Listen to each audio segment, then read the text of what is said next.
My husband's phone buzzed at 2 a.m. with a message from a contact saved as "Do Not Answer," and when I opened it out of habit, the message said, "She's asking about you again. What do I tell her?" I sat up in the dark, heart pounding, and read it 3 times. My husband, Daniel, was asleep beside me, breathing slow and even, completely unaware that his secret had just landed in my hands. I didn't wake him. I copied the number, put the phone back exactly where it had been, and lay there until morning pretending I hadn't seen anything. At breakfast, I watched him pour coffee, kiss our daughter's head, laugh at something on the radio, like a man with nothing hidden. I asked casually who "Do Not Answer" was. His hand stopped for half a second, just half a second, before he said, "Wrong number, some spam thing," and changed the subject. I knew that pause. 11 years of marriage teaches you every version of a person's face, and that was the face of a lie. I called the number that afternoon from a blocked line. A woman answered, young, tired. When I asked who she was, she went quiet, then said, "Are you his wife?" My stomach turned to ice. I said yes. She said, "Then we need to talk. It's about Mia. Mia is our daughter's name." She wouldn't say more over the phone, only agreed to meet me at a coffee shop across town. I told Daniel I had a dentist appointment. I sat in the car outside, my hands shaking on the wheel, and thought about every version of what this could mean. An affair, a second family, something worse. The woman who walked in wasn't what I expected. She was maybe 24, exhausted,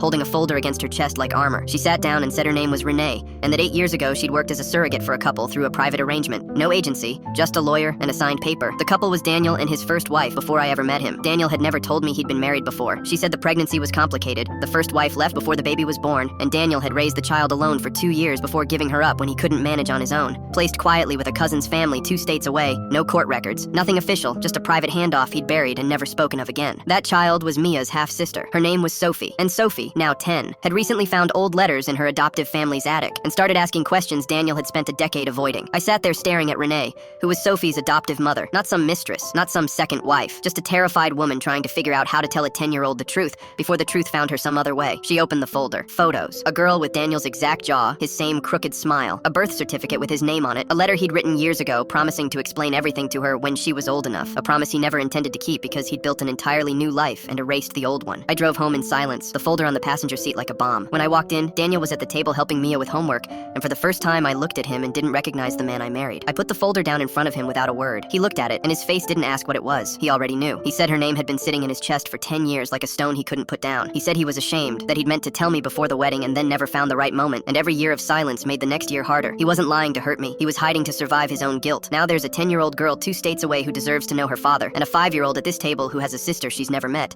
and a marriage built on a foundation with a hole in it I didn't know was there. Daniel wants to fly out this weekend and finally tell Sophie the truth. Part of me wants to go with him. Part of me isn't sure I can look at either of them yet without seeing everything he let me not know.